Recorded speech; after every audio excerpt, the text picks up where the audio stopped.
Everybody, and welcome to the stream. And of course, let me get the headphones off. This is your next day thoughts. Of course, we're going to be speaking about the game that happened yesterday between Newcastle United and Leeds United. It's a game. Oh, do you really want to talk about? There's a lot of positives we can take out of this game, though. We'll get into the positives that we can take out of this game because there's a bunch of them. We're able to take some positives. There's a couple of negatives we're also going to go through. We're going to go through a couple of players. Perry, for the negative reason. We're going to go through Aronson for some positive reasons. And just, hopefully, get each side of, yes, we lost 4-3 and it's heartbreaking because we're 3-2 up going into the 90th minute. The penalty happens. I've seen some people online, I've looked at some people's tweets, and it just annoys me sometimes when we just blame the ref for everything. I don't think the ref was good. But the ref wasn't awful. And I've seen some people also say stuff like about the added time. Firstly, it was 10 minutes of added time for all the throw-ins that, we took a while to take, which is fair. I'm going to be fair. And all that.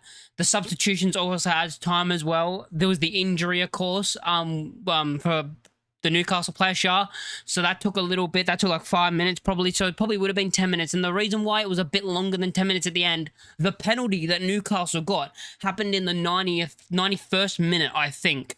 And they were checking it with VAR. Then they had to take the penalty. So that kind of builds more time where there's going to be more time added on at the end. And I'm pretty sure we made subs after the 90th minute as well. Let me just, because there a way I can check. Did we make subs after the, yeah, we made subs in the 97th minute. We made 3 subs in the 97th minute.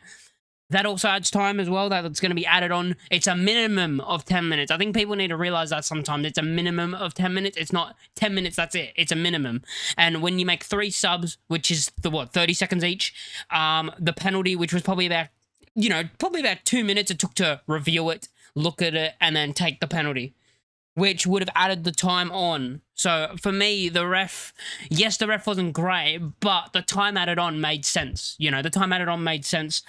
And we're just unfortunate, watching some of the goals back. We'll get into the goals a bit later. Yeah, exactly. It's a minimum, not a maximum. I don't understand why people can't say that sometimes. I understand the ref wasn't amazing, and you could argue Joel Linton should have got 2 yellow cards. But then you look at the other hand and you go, well, players don't normally get booked for diving nowadays. Like, players dive in the box all the time, and VAR look at penalties where players dive, and the ref never gives yellows. So I don't even know if the yellow card was for the dive or was it for him clapping at the ref. I honestly think maybe the yellow card for Joel Linton was for clapping at the ref. I don't even know if it was for the dive. We'll never know because we'll never hear from the ref about the decisions and what the yellow card was for. But I honestly have a feeling that maybe the yellow card was for the clapping and, for that and not actually for the dive, because players don't get booked for diving nowadays, which is crazy. Especially with VAR, you think they'll look at penalties, they'll look at VAR decisions and go, oh, he's dived, yellow card. You could argue maybe a yellow card for the penalty. Again, that would have been his second yellow. That would have been Tiao's second yellow. But Aronson didn't get a yellow card for his handball. So for me, yeah, you couldn't. But there is that early decision I understand people are mad at, because one of the Newcastle players pulled someone back, didn't get a yellow. Ampadu does it not long later, gets a yellow. So that, he was booked for diving. Okay, I wasn't quite sure if it was the diving or the clapping at the ref, but I generally don't. The thing is, I feel like it's, if he got sent off, I don't care really, to be honest. If it was the other way around and our player got sent off for that, I'd be pissed. I understand Jack Grealish got sent off for that as well. At the same time while Everton were playing, so I guess that adds on to the whole.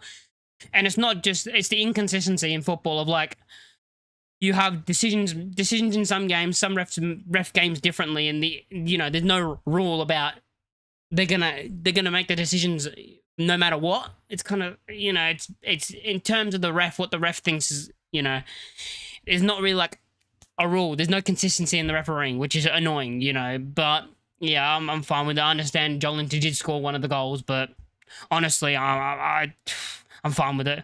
Let's go into Daniel Farke and what he had to say after the game. He said, first thing he said was heartbreaking. Compliments to both sides for the Premier League adversities. Advertisement. Both passionate attacking sides, mistakes on both sides. I am more than proud of the performance. Their desire and bravery bravery. Oh my God, excellent first half. And yeah, I agree with that. I think the first half we were very good. You know, the second half I thought we were good as well. I think it was just a very good game of football where we're just back and forward, you know, so I can't really argue about, you know, one half was better than the other. I think maybe the first half was better than the second, you could argue, because we scored 2 goals. But I thought overall the performance, just in general, was very good.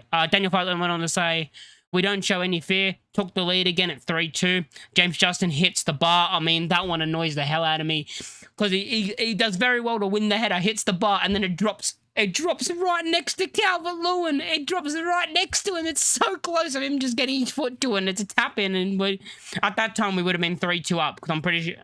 Yeah, well, at that time, we would have been 3-2 up because that happened at 2-2. Yeah, TL should have gone. I understand that, but I don't know, like... He shouldn't have got like a yellow card for the handball, but yeah, honestly, the refereeing's always inconsistent, so I'm honestly done with talking about refs, to be honest, with the inconsistency that we have in the game. Like, some weeks it's a yellow, some weeks it's not. Oh, if it's this, you know, if it's one way it's a penalty, it's a yellow like Ampadu's, and the next one it's not, and you're like, you just want consistency in the refereeing. Referee very happy to give the handball without a moment's thought. Home crowd asking for it, and he gave it. Not in the spirit of the game. He has no intention of handing the ball, which is the Aronson one. For me, it's a handball. It's just an unfortunate handball, but it is a handball. He's not trying to make himself look like he's just turning. He's turning his body, but his hands is out. He's turning his body and his hand is a little bit out. So it is a handball. It's just one of those unfortunate ones. Daniel Falk says he doesn't agree that it should have probably been a handball, but if it was the other way around, I'd be screaming for it. And if they didn't give us a penalty for that, I would be fuming. It is a handball. It's one of those unfortunate handballs, in my opinion, where it's so unlucky. And for it to be Aronson, who was brilliant all game, who at that stage was absolutely out on his feet, tired. The guy, you know, he was struggling at that time, started like, you know, that's when he started to like struggle towards the end of the game. And he was the only player that rushed out, by the way, the only player that rushed out to try and block it. Like, yeah, but it is a penalty for me. For me, it's a penalty, but I can understand what Fark is saying, but it is one of those unfortunate pens. Daniel Fark, the losing team will always say we should have managed the latter stages better. The 4-3 was savable. If you want a result here, you cannot concede this goal. If the goalkeeper gets a touch on the ball, he has to stop the ball, which is what I'm kind of looking at with Perry. And oh my God, I don't know if I trust Perry in goal anymore. I mean, Darlow's going to play the cup. If Darlow plays well in the cup and, you know, clean sheet or does well, you know, good performance, I'll put him in against Fulham. I have more faith in Carl Darlow. I have more faith in Carl Darlow than I do in Perry right now. It's so frustrating that we spent 16 million on a goalkeeper who, the mistakes aren't as bad as Meslier, but it's the next level. You're in the Premier League. Is he better? Like, if we're actually being honest, is Perry doing better than Meslier was the last time we were in the Premier League? Because when the last time we were in the Premier League, you know, the relegation season I'm talking about, Meslier didn't make these horrible mistakes that he did make in the Championship, but he was similar to this: flappy wrists, not getting his hand, not being strong enough with his hand to save it. And that's what I look at with the fourth goal. Really, is he gets a full hand to it and it just goes through his hand. Like he gets a full hand to it, you have to save it. Like once you get a full hand to that, your hand has to be strong enough to keep the ball out, but it just like flaps off his hand and it goes under him in the back of the net. Even on Match of the Day, they said it wasn't handball. I mean, I think it's a handball. I think it's just one of those unfortunate ones. Yeah, it's one of those unfortunate ones. I mean, we got one early on in the season against Everton, swings and roundabouts. You know, the one against Everton is similar, really. You know, they were saying it shouldn't be a penalty, and I'm like, it is. It's hit your hand. But it's just one of those unfortunate, you know, swings and roundabouts, unfortunate. You know, it's just one of those. For me, it's a penalty.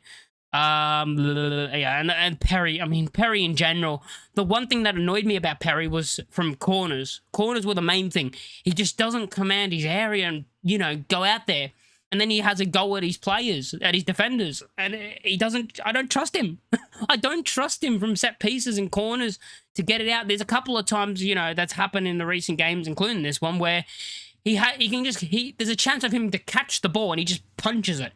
Catch the ball. If you have time to catch the ball, catch it. It's kind of like, it reminds me of like, you know, I remember the whole game again, you know, where Meslier made those mistakes, and there was that moment of, I think it was 3-2, where he just punched it when he could have caught it. It felt similar to that, of like, he's panicking. He's panicking. He feels like he's gonna make a mistake, and he's just punching things when he could catch him.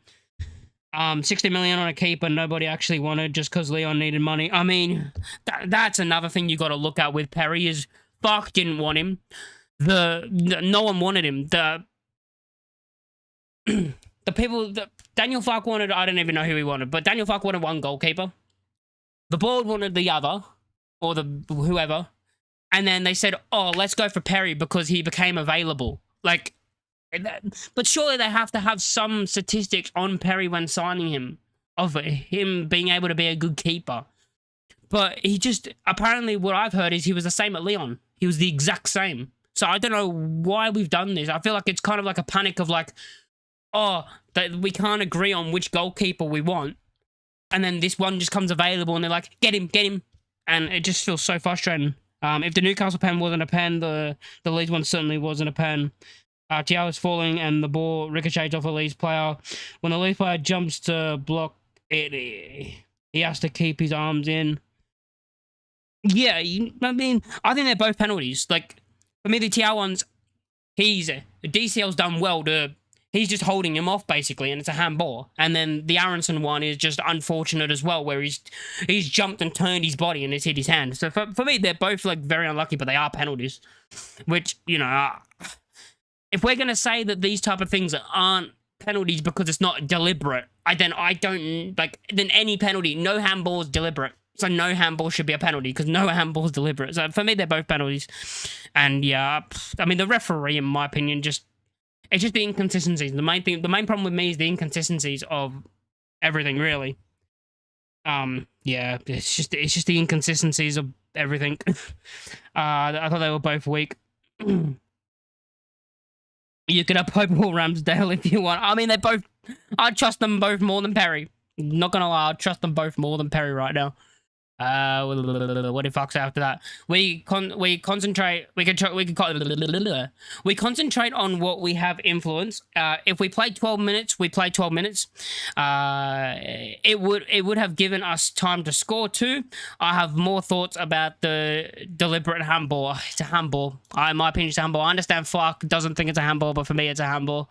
And I understand like Farke. You know, he doesn't see the replays and stuff. He's watching from the sideline. He's watching from the sideline, so yeah. Fox said Rodon, Stack, and Aronson were cramping. Nothing more. Good, because there was a worry with me with Aronson because he was on the ground. I'm like, it would be such a Leeds United thing for Aronson to finally get into this form. Finally start playing amazing football. Finally becoming this £25 million player that we signed originally. He's finding this and then gets injured. This form's starting and then he gets injured, but it looks like it's just cramp. Because for me, I thought, oh yeah, it's just a cramp. And then he kind of goes down and I'm just like, oh, far out, don't be injured. Yeah, smash a like, everyone, and subscribe if you haven't already. Yeah, I'm so happy that no injuries. So yeah, Rodon, Stack, and Aronson all had just cramps. I mean, it's good that we have a cup game coming up against Derby. I want a cup run, so I do want us to win this game. If I was going to speak about the cup game, like, or what I would like to see, you know, you start Tanaka, start Nonto, maybe start James Justin. It depends on if Bogle, you know, is going to be back soon or not. Longstaff starts in the midfield, maybe with Gruev. Maybe since we're versing a championship team, he goes back to the 4-2-3-1 that we played in the championship. I could see that and play Longstaff and Gruev as the two DMs. Play Nonto. I'm not really sure how we'll line up. Play Pirro up top. But yeah, I'm hoping we do a bit of rotation. But I think we should still have enough with that rotation to actually beat Derby. I think we should have enough. Surely we do. I honestly don't see Leeds going down if the performance is like that every week. Hard to break down and go. Yeah, I think we're fine. Like, I genuinely think we're fine because, you know, unbeaten in 7 against every team we played is inside the top 10 in that run. You know, that 7-game unbeaten run came against teams that are all in the top 10 in the Premier League. So I'm happy with the performances that we've had. You know, we'll move on to Fulham, and I am worried about Harry Wilson. I'm not gonna lie, I'm worried about Harry Wilson because that guy is on fire, and we were supposed to sign him. So it would be it's a Leeds thing, you know. We're supposed to sign this player, doesn't happen, scores against us, and he's on form. So yeah. Oh, Byram as well. That's another one. Byram starts. Get Byram some minutes. And I'm hoping that we get to like the final 2-3 games of the season and we're already safe so we can play Barham, give Barham some Premier League minutes. You know, at the end of the season, I'd like that. Give some of those players some Premier League minutes would be nice. There was also this that came out about the XG. I'm not a massive fan of XG because I think it's subjective. But our goalkeeper was expected to save Harvey Barnes 90 plus 12-minute winner, not 83% of the time. But like, I'm not someone who goes, oh yeah, XG's everything. But that just sums it up of like, probably should do. I mean, once you get, if the ball's in the corner, I'm fine. Like if the ball's in the corner, I'm like, fair, you're not getting there. But it's the fact of like, it goes right under his hand and he gets a full hand to it. You have to make that save once you get your full hand to it. It's the wrist again. It just feels like Melier all over again with the soft, you know, the soft hands when it hits his hand. But yeah, I don't want a cup run this season. I want a cup run. I want both. I mean, I think we'll stay up, but like, I think we have the ability to go on a cup run. I think we have the squad depth. I mean, it depends on who we get in the cup as well, but we have the squad depth to beat Derby. Then you go into the next round hoping for another lower league team, and you get into like like in the Championship when we went against Chelsea and we lost like in the last minute, and it was like the 5th round. You know, we almost entered that stage where you're like, holy shit, you could actually you could win it. If we go on a little cup, even if like the start of the cup run, you know, you play your reserve players or your bench players, you play your backup players, and then all of a sudden you're like, shit, we're like in the final 8, we could win it. You know, those things happen, and then that's when you start playing your actual, you know, not a full first team, but you put more first team players.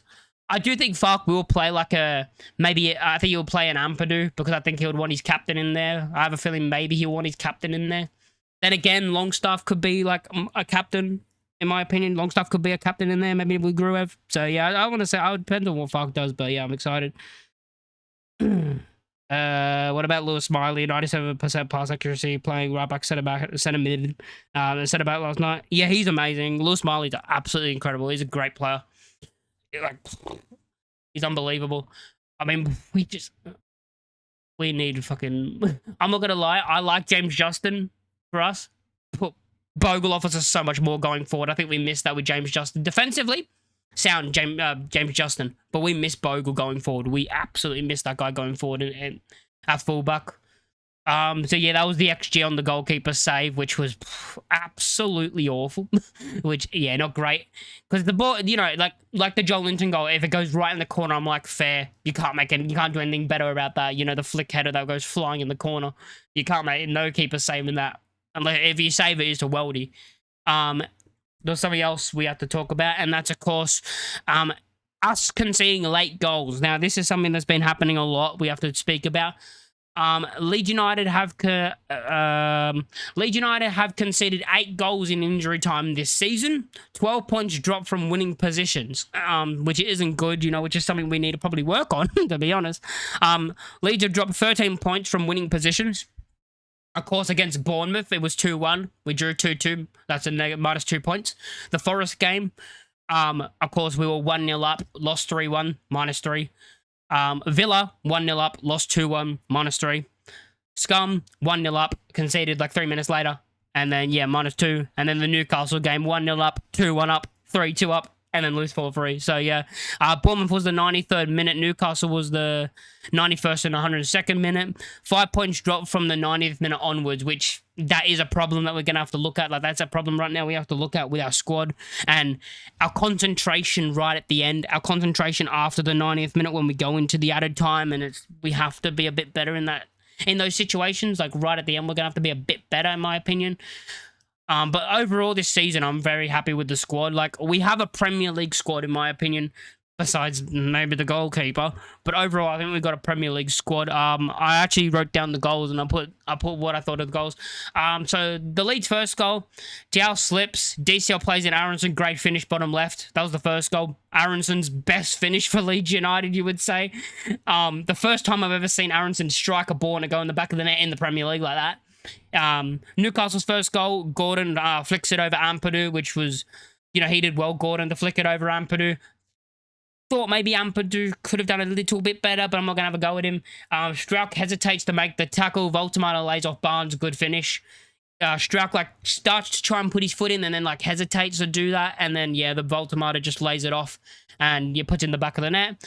Leeds second goal, clear handball. I honestly can't believe people are actually saying it shouldn't be a pen because he slips, but he handballs it. For me, it's a penalty. DCL puts it away. Leeds 2-1 up at half time. Then we go into the second half. Newcastle's second goal. Bruno Guimaraes gets left in way too much space. Plays a great cross in. The header from Joelinton was great right into the corner. The problem with that for me is how much space we gave Bruno Guimaraes. We gave him way too much. We gave him basically all the time in the world to just put it in. Leeds third goal, Gruev, wins it.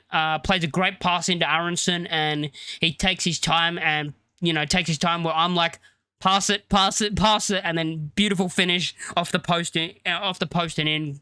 And maybe even that finish is even better than the first one, just because the angle. Great finish, maybe the angle makes it a better goal. Then we got the Newcastle third goal, handball Aronson. He was out on his feet and unlucky to hit his arm. For me, one of those things about maybe Aronson should have been off at that time and should have already made the subs and brought Tanaka on for him, because the guy could, he's a player who will keep running, but you could tell he was starting to get tired out. And then the winner, of course, cornered, headed away. Nonto and this is the fine margins as well. Nonto so close to getting to the ball, and actually just booting it away. It then goes out. The throwing comes in. Bruno given space again, in my opinion, where someone should have been more quicker to react. He's able to get the cross in. It bounces around. Good finish from Barnes, but Perry got a full hand to it. And for me, has to keep it out. So for that, but that's the fine margin when you look at the fourth goal. If you watch it back, from the flick away corner, Nonto is so close of just getting his foot to it and smashing it down the other end. He's so close to getting there, and it's just unfortunate that he couldn't. Which is so annoying. Let's go through some player performances for Leeds United, because I think some of the players deserved some praise. I thought they were good out there. The best player on the pitch for me, Brendan Aronson. Unbelievable performance. And this is probably the fourth time this season Leeds fans, me included, have said this. Best performance in a Leeds shirt. West Ham, we said best performance in a Leeds shirt. The Sunderland game, people were probably his best performance. Then you had the Scum game where you're probably his best performance. And now this game, best performance, easy in a Leeds shirt. This performance was amazing from Brendan Aronson. And this is what we've been asking from Brendan Aronson. This is what you get from a £25 million player. I'm happy that he's finally found some form, and hopefully that continues, He, of course, scored 2 goals with an XG of 0.22. He got 3 shots. Expected goals on target, 1.1. 3 shots on target. He had 58 touches, 5 unsuccessful touches, 3 out of 3 dribbles succeeded. He lost the ball 18 times. Again, that's fine because he tries to attempt things. Aronson's one of those players that he will frustrate people, but he attempts things. You look at some players, they won't attempt things, or they're not that type of player. But he'll try, the pass that probably won't come off, but if it does, you look like a genius, or try and dribble past a couple of players, and sometimes hold on to it too long. But I think he's that player. He's kind of like Okafor as well. They're the ones that try to attempt things. Sometimes it doesn't work, but they try. Accurate passes, 77% with 27 out of 35. Passes in opposition half, 16 out of 23, 70%. Passes in own half, 11 out of 12, 92%. 4 defensive contributions, 1 tackle out of 4, 1. 7 recoveries, 7 ground drills, 1 out of 11. 2 aerial drills, 1 out of 3. 1 foul. And 1 penalty committed. But he was absolutely brilliant on the pitch. He best player on the pitch. Another good performer, I think DCL actually played well as well. Yes, I'm fed up with Harvey, but it's always fucking Harvey Barnes every time. I think it's 8 in 10 now. I'm pretty sure I saw something somewhere where he scored 8 goals in the last 10 games against Leeds United. Well, she'll just fuck off. Don't even know if he's a good footballer, to be honest. Don't even know if he's a good player. He seems to only turn up against us. He seems to only turn up against us. When he plays us, you're like, oh my god, this guy's amazing. And he's never been, he's never been in the England squad and stuff. But whenever he plays us, he looks world class. He looks like one of the best players in the world. DCL, again, good game. Scored his goal, got his penalty, took it well. Got 1 assist, of course, for the Aronson assist from the first goal. 3 shots, 1 shot on target, 2 block shots, 31 touches, 2 unsuccessful touches, 2 dribbles, none of them was successful. Was fouled once. Possession lost 11 times. 1 key pass. He had 13 out of 17 accurate passes, which was 76%. 9 out of 13 passes in opposition half, which is not 69%. He had passes in his own half, 4 out of 4, 100%. Defensive contributions, 1. Block shots, 1. Recoveries, 2.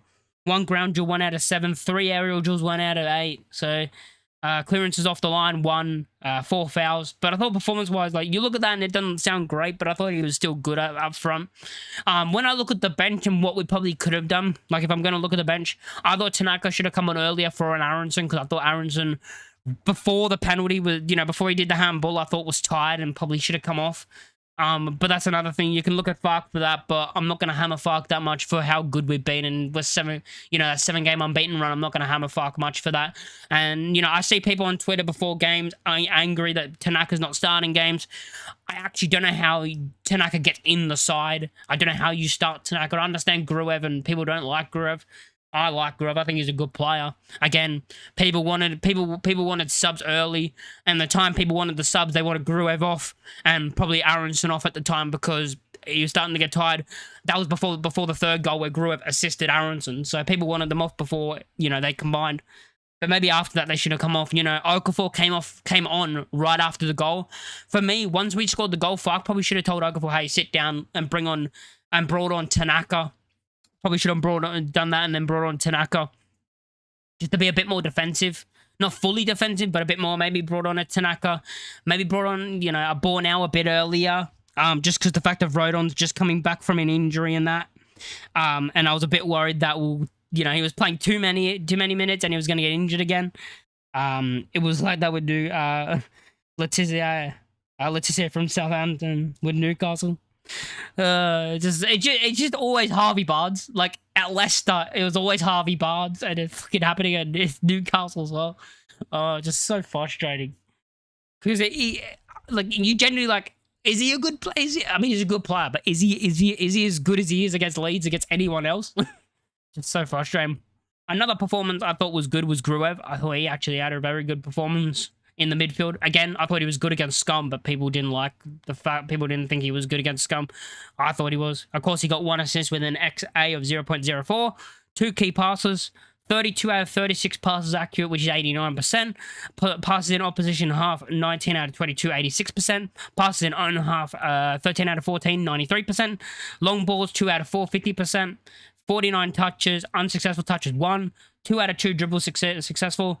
Was fouled once, possession lost 5 times, 6 defensive contributions, 2 out of 2 tackles, 1, 3 interceptions, 1 clearance, 7 recoveries, 5 out of 6 ground duels 1, 0 out of 1 aerial duels 1, and he got dribbled past once. I thought Gruev was great in that midfield.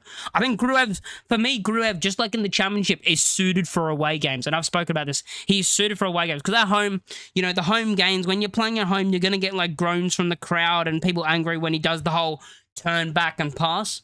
But away from home, I think that's something that you do need is, when you're getting pressure put on you by the opposition team, especially like a Newcastle where their atmosphere and their fan base is that loud that they can get them over the line. You have someone like Gruev who can get his foot on the ball and slow things down. And calm things down at times, which is what I like about Gruev in away games, especially at Newcastle, at these stadiums, at these grounds where the atmosphere is a good atmosphere and can drive the home team on to play, to win games or score goals, basically. It's good to have a player like Gruev in there who's very good defensively. And I've actually liked Gruev more in the 8 than I have the 6. I thought he was okay against Scum, but he's not as good as Ampadu. But I thought against Liverpool and now against Newcastle, he had 2 great performances in that 8 role. So I'm actually thinking that he's better in the 8 than the 6. And I've liked Gruev. So for me, I would probably start Tanaka in more of the home games, especially the ones coming up. But I like Gruev for away games because I just think he's very defensive and very good defensively. And having that extra defensive body with Ampadu as well, I think is good. The one thing I'll always say about Gruev that I think's top tier, what he's very good at is reading passes and then getting in front and intercepting it. I think he's great at that. Yeah, and look, I think the performance, I look at the defense and I know we conceded 4 goals, but I don't think Strauch was bad. I don't think Biol was bad. And I don't think Rodon was bad. It's a game where you conceded 4 goals. You normally look at your defense and say, there was some bad performances in that back line, but honestly, I don't think any of them were that bad. I thought they all did well. I thought there was a couple of times where Strauch stopped a possible goal from going in.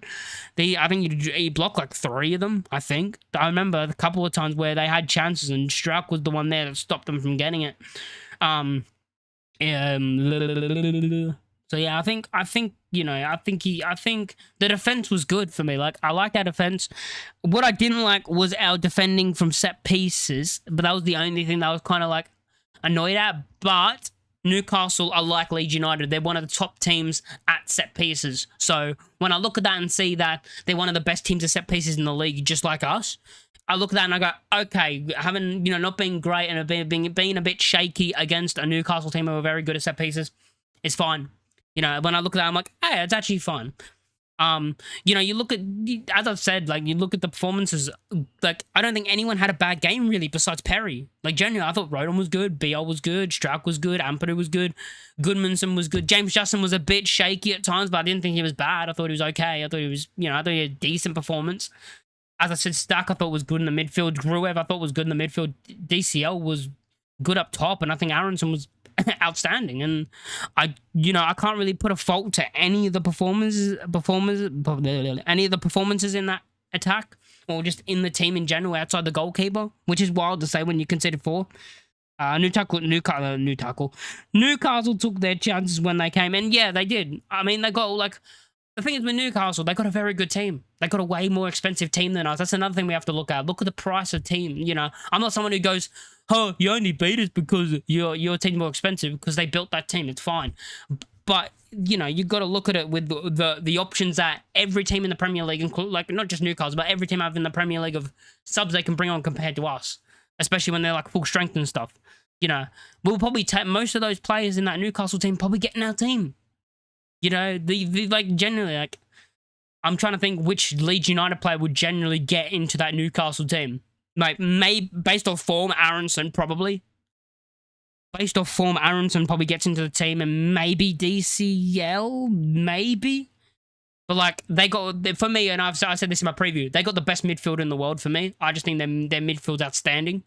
And, like, none of our midfielders get into that team. And I like Stack. I think he's a very good midfielder. I like Ampadu. I like Gruev. I like our midfielders. I like Tanaka. I like our midfield, but none of them get in the Newcastle midfield, because I just think that's a brilliant midfield.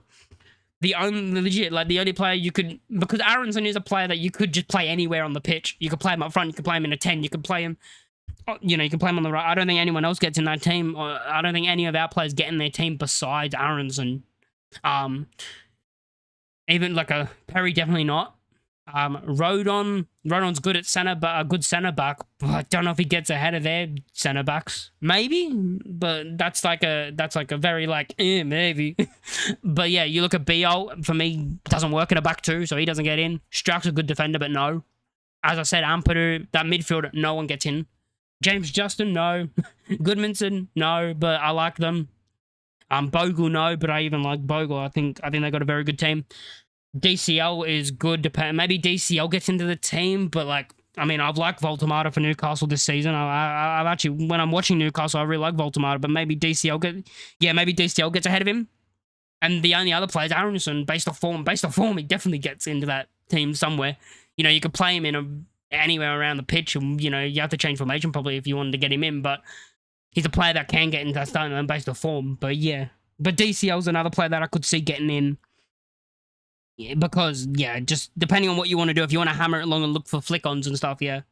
I like Stack. He would be a good replacement for Joel Linton. Yeah, I could see. I mean, I like Joel Linton. I think Joel Linton's a very good player.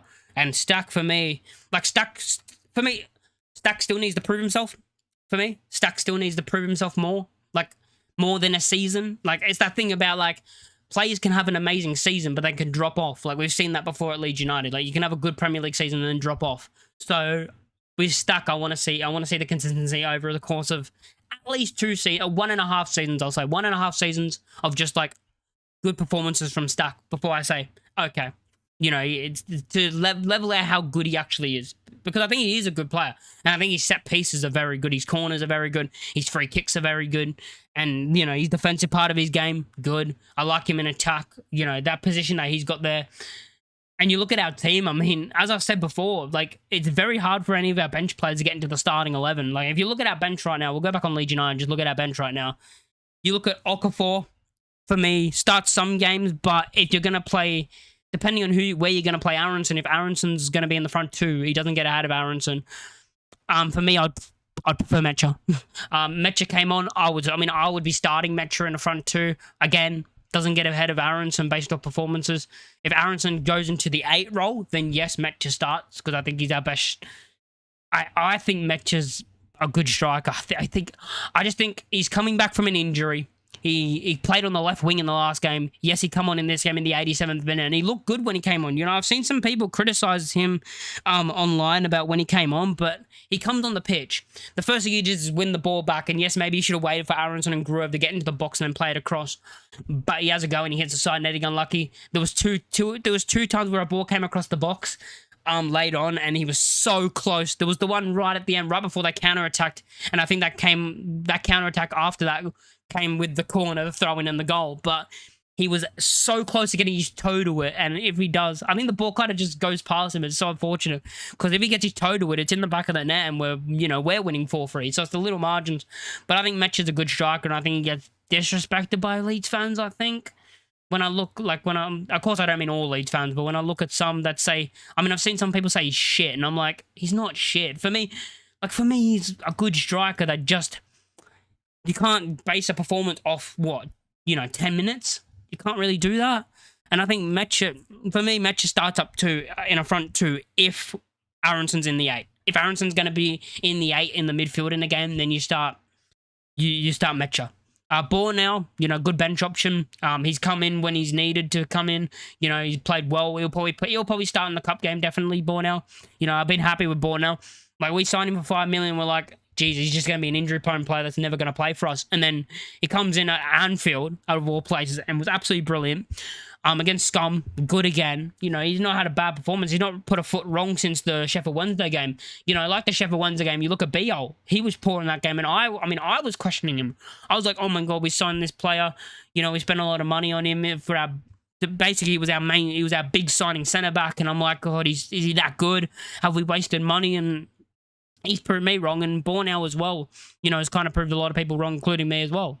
I'm happy with that, and he's a good backup to have. Tanaka, you look at Tanaka and how good he was in the championship, and I've talked about this, I've said this multiple times. Imagine going back in time when we got promoted and going up to people when we got promoted and saying, hey, in the Premier League, Brendan Aronson's going to be keeping Ayo Tanaka out the team. They would laugh at you, but it's mad. And then you got Nonto, who, we have to change formation for him to start. He won't start games, in my opinion, because the formation. We're not going to start in a 4-3-3. Maybe we start in a front. But if we start in the front three, Aronson's going to be on the right, and Okafor will be on the left. So Nonto's not going to start games either. So that's mad when you look at that. And, the front two situation as well, when you look at the bench options, when Mecha, in my opinion, I don't think Mecha's fully fit and available to play 90 minutes. But when he is, and you've got Mecha back in the 9 with DCL as the front two, because I think that's our best partnership up top. I think what I want to say about Aronson, I think him and DCL have sparked this good connection together up front. That's what I was saying. I think these two have they've got like this connection now. They're starting to build this, it's been good. And hopefully that can continue. Aronson spoke about it against Sunderland, I think it was. He spoke about how he's kind of built this connection with Dom, with DCL, which I'm like, okay. And then it's kind of just kept going, and they seem to work well together. Whether that's Aronson in behind, or Aronson on the wing, or Aronson in the front two, it just seems to work now with both of them. And they seem to understand each other, of where each other's going to be at certain times, which, that does take time when a new player comes in, of learning how they move, where they're going to be. And I think those two have worked out this great partnership, which is great to see. But as I said, when I look at the front two situation, you're going to see Mecha in the front two, and you're going to see Aronson in the midfield role, in the 8 role. And you're looking at Okafor, and I'm like, when Dan James comes back, which will be about, 3 weeks? If he starts getting back to fully fit, I would rather Dan James up front in the front two if we're going to make any changes to put in the front two, just because of his pace in behind off the bench. And I think Dan James is going to make an impact when he comes back. I mean, I'm hoping, because I feel so bad for him because of how great he was in the Championship and the fact of we come to the Premier League and he gets injured. But I think off the bench, Dan James off the bench, whether he comes on for an Aronson and moves out to the right or goes in a front two, I think him off the bench, his impact off the bench, I think is going to be very good this season when he does come back, which I'm excited to see. I'm excited to see him come back from injury, come back off the bench and see performances from him, because I just feel so bad for him that he's been injured, after being our best player last season, basically. But yeah, a lot of good performances in this game. And, when you look at the game and losing 4-3, and I understand people, you're not going to be happy losing 4-3, but it is one of those. Oh, here we go. LUFC data just put up most Premier League goals against Leeds United. Alan Shearer up top with 20. Thierry Henry second with 10. Salah with 9. Teddy Sheringham with 9. Harvey Barnes with 7. Oh, God. And then Robbie Fowler and Dwight York also on 7. Fuck off, Harvey Barnes. Fuck off, Harvey Barnes. So frustrating. But yeah, he's at, what is he, 4th now? Scored 4. No, he's 5th. Oh, he's 5th. Okay. Yeah, he's 5th. 1, 2, 3, 4. 5th. Yeah, he's 5th. Well, he's tied. He's 4th because Salah and Sheringham are tied 3rd. So technically, yeah, 5th. Whatever, 5th. He tied with Robbie Fowler and Dwight York. But you look at that and you go, fucking hell, it's always him. it's always him. But yeah, honestly, performance-wise, very happy with the team. Very happy with the performance. Yes, we lost 4-3, but we move on to a cup game. Which I'm hoping we can win because, go back to the Carabao Cup.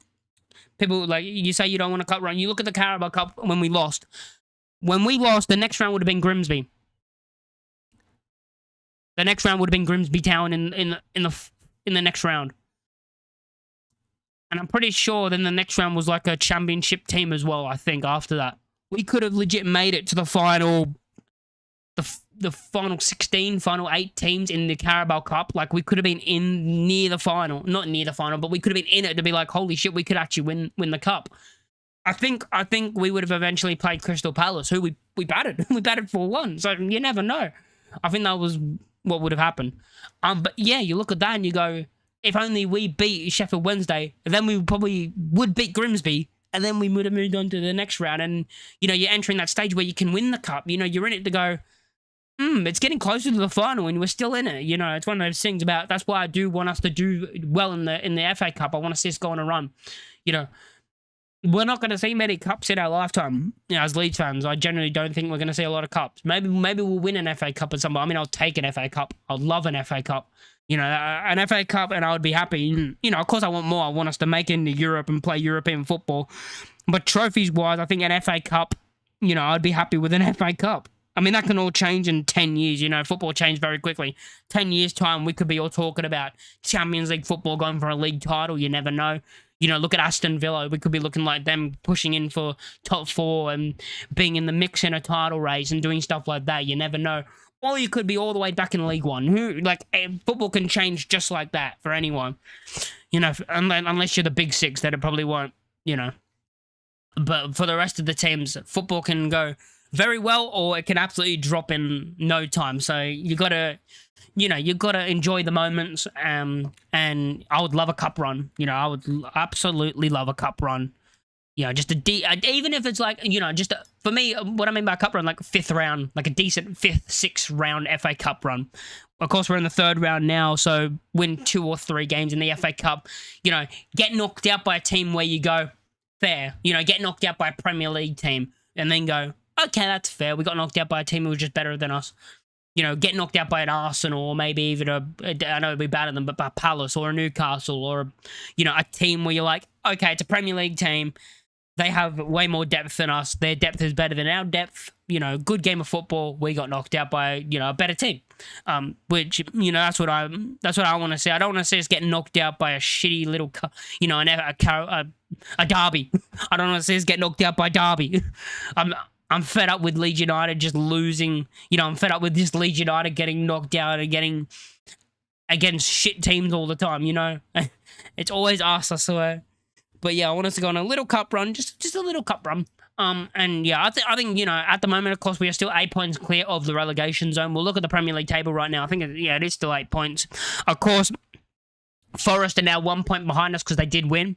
So yeah, Forest are 1 point behind us because they did win at the weekend. They picked up a win, but they got Arsenal next. So they're gonna lose. West Ham might win because they got the fucking charity case that is Tottenham Hotspur. So they might actually win.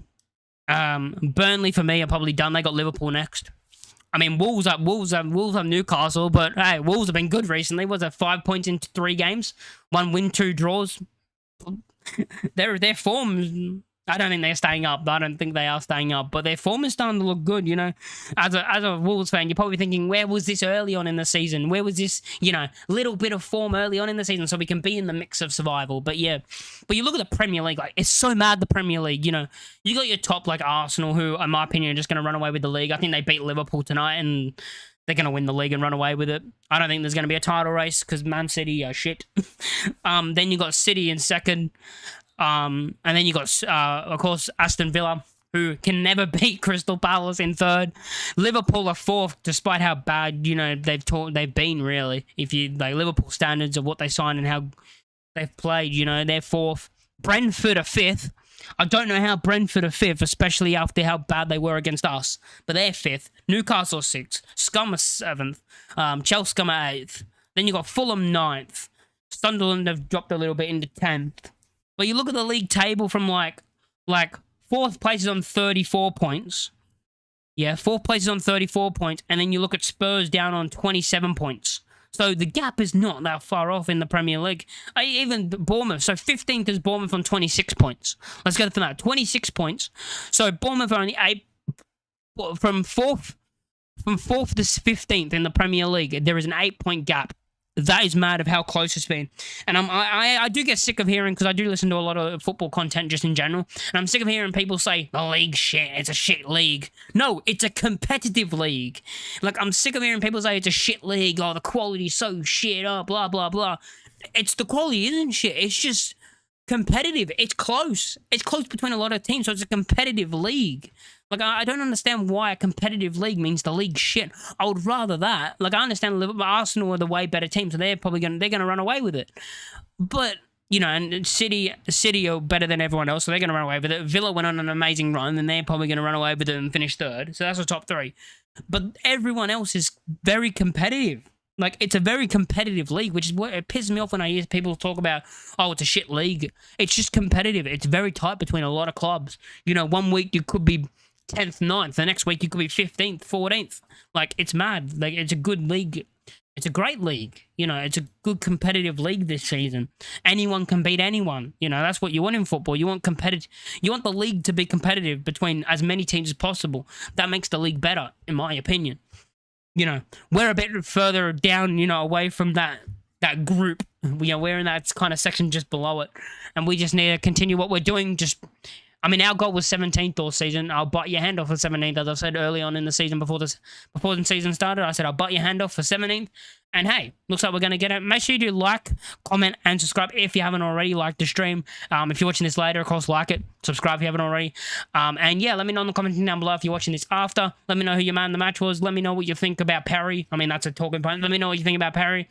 And just let me know, in general, performances, any player you want to talk about, just let me know in the comments down below. Thanks for watching. And yeah, I'll catch you all in